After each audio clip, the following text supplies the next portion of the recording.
the legal team, Geek Sensei, Raven, Sam, Mr. Blitzstick. You three, man. Yeah. You man about. We are live, guys. It's Sam, Mr. Blitztech, and welcome to the Black Myth Wukong review. So off the bat, this is definitely one game you should be playing in 2024. We've been waiting a long time for this game to drop, and it's finally here.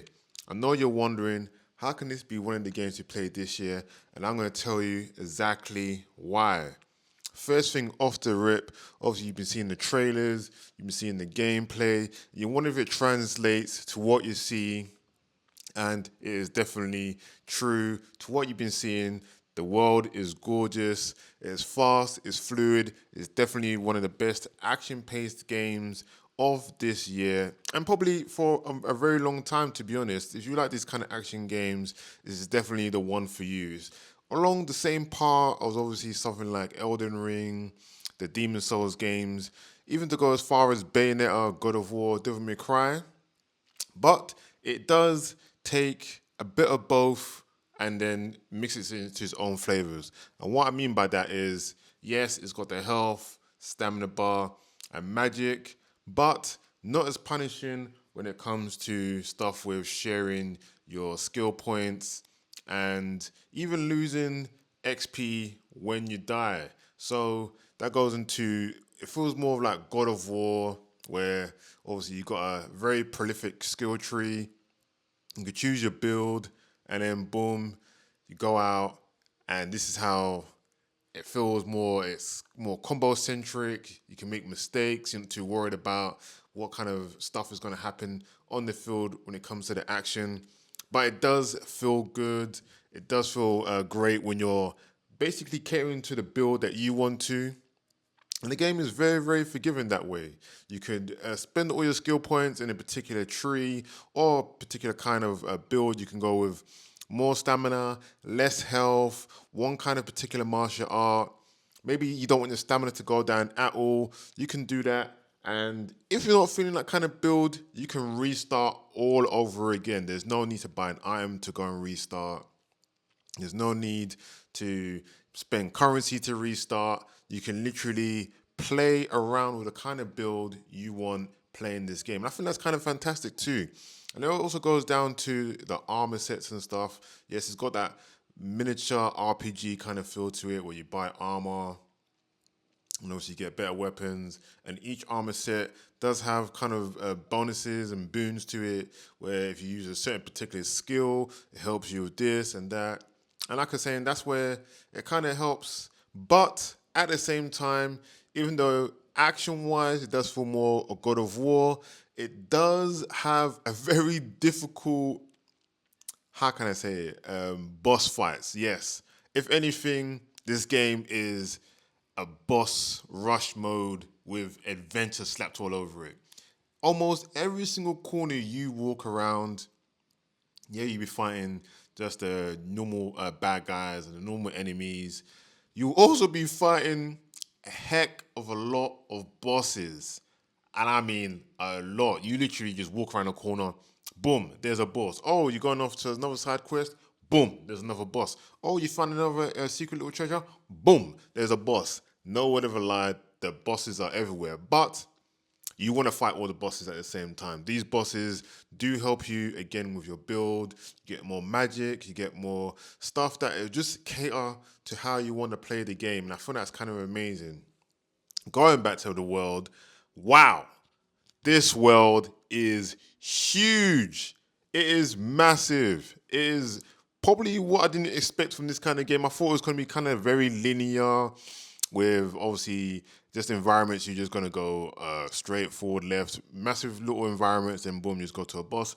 No, that is not the case. There are certain times where you're just going through a linear place, and all of a sudden, it just diverges into multiple paths.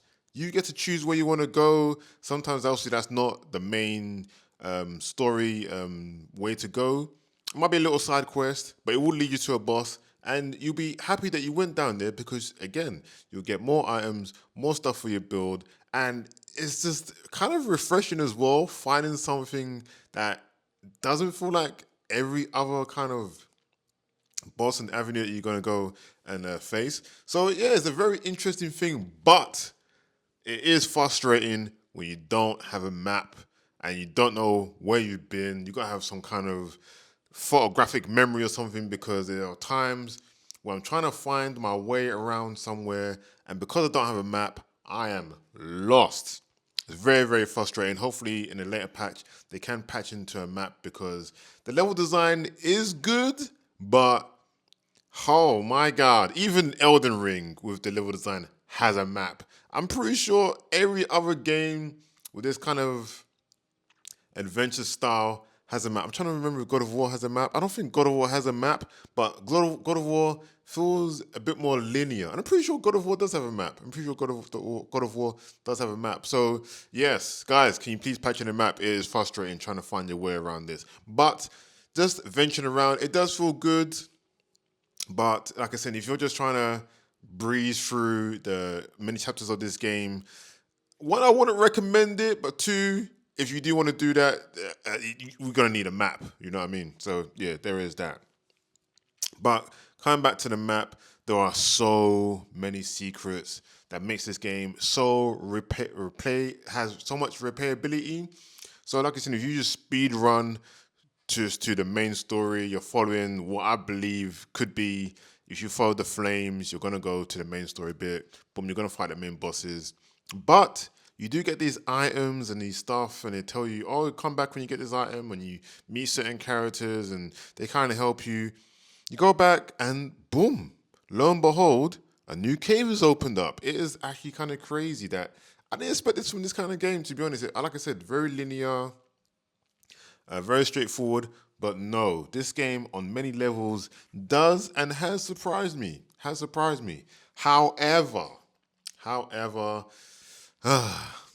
think the most grating thing about this game is indeed just performance issues, and that's the only drawback from this game.